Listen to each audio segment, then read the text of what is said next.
Assalamualaikum warahmatullahi wabarakatuh. Bertemu lagi dengan Ibu Mei di Mapel Sejarah. Sebelum lanjut, jangan lupa buat like, subscribe, dan aktifkan tanda lonceng. Di bab 2 ini, kita akan mempelajari tentang masuknya Hindu-Buddha dan munculnya negara tradisional seperti kerajaan Hindu-Buddha. Tujuan pembelajaran dari bab 2 ini, siswa diharapkan bisa mengenali pengaruh agama dan budaya Hindu-Buddha yang ada di Indonesia. Apa yang kalian pikirkan tentang kedua candi ini? Ya betul, Candi Prambanan yang ada di Jogja adalah peninggalan dari budaya agama Hindu. Dan Candi Borobudur yang ada di Magelang adalah peninggalan budaya dan agama Buddha. Proses masuknya Hindu dan Buddha.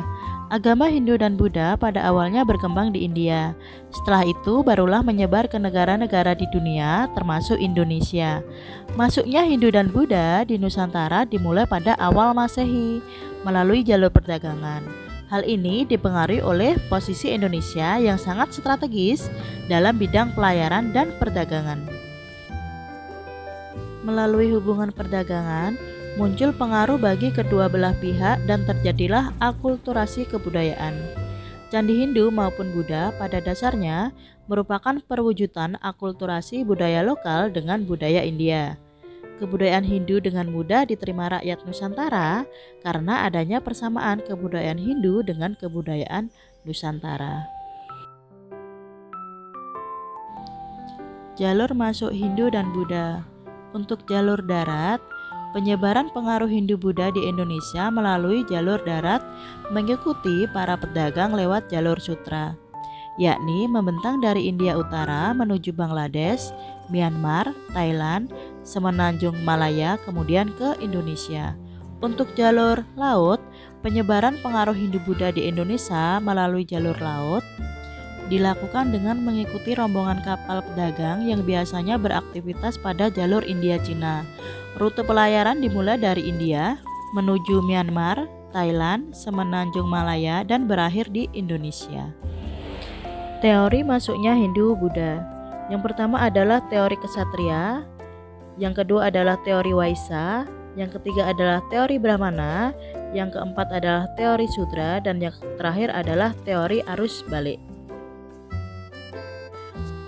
Untuk teori kesatria, teori ini menyatakan bahwa agama Hindu-Buddha dibawa oleh golongan prajurit atau kesatria yang mendirikan kerajaan di Nusantara. Terdapat 5 ahli yang mencetuskan teori ini, yakni R.C. Majumdar, F. D. Kabos, C.C. Burke, Mukherjee, dan J.L. Mones. Untuk teori kesatria juga tidak luput dari beberapa kelemahan, yaitu golongan kesatria tidak menguasai bahasa Sanskerta dan huruf Pallawa yang terdapat pada kitab Weda. Dan yang kedua, tidak ditemukan prasasti yang menggambarkan penaklukan Nusantara oleh kerajaan India. Pelarian kesatria dari India tidak mungkin mendapat kedudukan mulia sebagai raja di Indonesia. Untuk teori Waisa dikemukakan oleh N.G. Krom yang berpendapat bahwa agama Hindu-Buddha masuk ke Indonesia dibawa oleh pedagang dari India.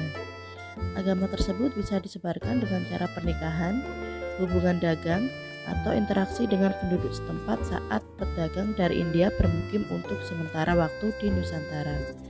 Teori ini diperkuat dengan keberadaan Kampung Keling, yaitu perkampungan para pedagang India di Indonesia. Selain itu, perdagangan merupakan salah satu aspek penting dalam kehidupan masyarakat. Inilah gambaran Kampung Keling atau yang disebut Little India yang berada di Medan, Sumatera Utara. Untuk teori Waisa juga memiliki kelemahan, diantaranya adalah kaum Waisa tidak menguasai bahasa Sanskerta dan aksara Pallawa. Yang kedua, sebagian besar kerajaan Hindu-Buddha terletak di pedalaman, bukan di daerah pesisir yang dekat dengan jalur pelayaran. Yang ketiga, motif golongan Waisa hanya berdagang, bukan menyebarkan agama. Yang terakhir adalah, meskipun ada perkampungan pedagang India, kedudukan mereka tidak berbeda dari rakyat biasa. Untuk teori Brahmana, Teori Brahmana dicetuskan oleh J.C. Van Leeuwen yang berpendapat bahwa agama Hindu dibawa oleh kaum Brahmana yang berhak mempelajari dan mengerti isi kitab suci Weda. Kedatangan mereka diduga atas undangan para penguasa lokal yang tertarik dengan agama Hindu. Sebelum kembali ke India, kaum Brahmana tidak jarang meninggalkan kitab Weda sebagai hadiah bagi raja di Nusantara. Untuk teori Brahmana juga mempunyai kelemahan, yaitu raja-raja di Indonesia tidak mungkin dapat mengerti isi kitab Weda tanpa dibimbing oleh kaum Brahmana. Dan menurut ajaran Hindu kuno, seorang Brahmana dilarang menyeberangi lautan, apalagi meninggalkan tanah airnya.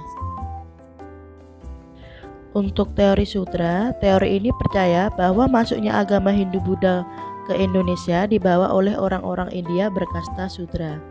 Teori ini menimbulkan kontroversi karena kaum Sudra terdiri dari kelompok dengan derajat terendah, sehingga dianggap tidak layak menyebarkan agama Hindu. Selain itu, kaum Sudra tidak berniat pergi dari India untuk menyebarkan agama. Mereka juga tidak menguasai bahasa Sanskerta yang digunakan dalam kitab Weda. Untuk teori Sudra, hanya sedikit yang setuju dengan teori ini. Salah satunya adalah von van Weber yang mempunyai alasan sebagai berikut. Yang pertama adalah golongan berkasta Sudra atau pekerja kasar dari India menginginkan kehidupan lebih baik dengan pergi ke daerah lain. Salah satunya adalah Indonesia. Dan golongan berkasta Sudra keluar dari India termasuk Indonesia karena ingin mendapatkan kedudukan dan lebih dihargai. Yang terakhir adalah teori arus balik. Teori ini dicetuskan oleh F.D.K. Bose untuk menyanggah teori Waisa dan Kesatria. Menurut Bose, masyarakat Indonesia memiliki peranan dalam penyebaran dan pengembangan agama Hindu-Buddha. Akibat interaksi dengan orang-orang India, masyarakat pribumi kemudian belajar agama Hindu-Buddha di tempat yang disebut Sangha. Setelah belajar bahasa Sanskerta, kitab suci, sastra, dan budaya tulis, penduduk lokal kemudian mendalami agama Hindu-Buddha di India. Mereka kemudian kembali ke Nusantara untuk mengembangkan agama dan kebudayaan Hindu-Buddha kepada masyarakat. Teori arus balik. Teori ini diperkuat dengan prasasti Nalanda yang menyebutkan bahwa Raja Balaputradewa dari Sriwijaya meminta Raja India untuk membangun wihara di Nalanda sebagai tempat menimba ilmu bagi para tokoh Sriwijaya. Sementara penyebaran agama Buddha dilakukan melalui misi Dharma Duta pada abad kedua Masehi. Pelaksanaan misi ini dibuktikan dengan penemuan arca Buddha di Sempaga, Jember, dan Bukit Siguntang yang berasal dari India Selatan. Untuk tugas hari ini, yang pertama adalah apa bentuk pengaruh Hindu-Buddha yang masih dilakukan di masyarakat sekitar kalian. Yang kedua, menurutmu pendapat tentang teori yang paling kuat dengan masuknya budaya Hindu-Buddha itu yang mana? Dan dijelaskan. Tulis jawaban kalian di kolom komentar ya. Jangan lupa sematkan nama, nomor urut, dan kelas. Oke, sampai di sini dulu untuk video hari ini. Terima kasih sudah mengikuti pembelajaran dengan baik. Sampai jumpa di pertemuan berikutnya. Dan jangan lupa buat like, subscribe, dan aktifkan tanda lonceng. Assalamualaikum warahmatullahi wabarakatuh.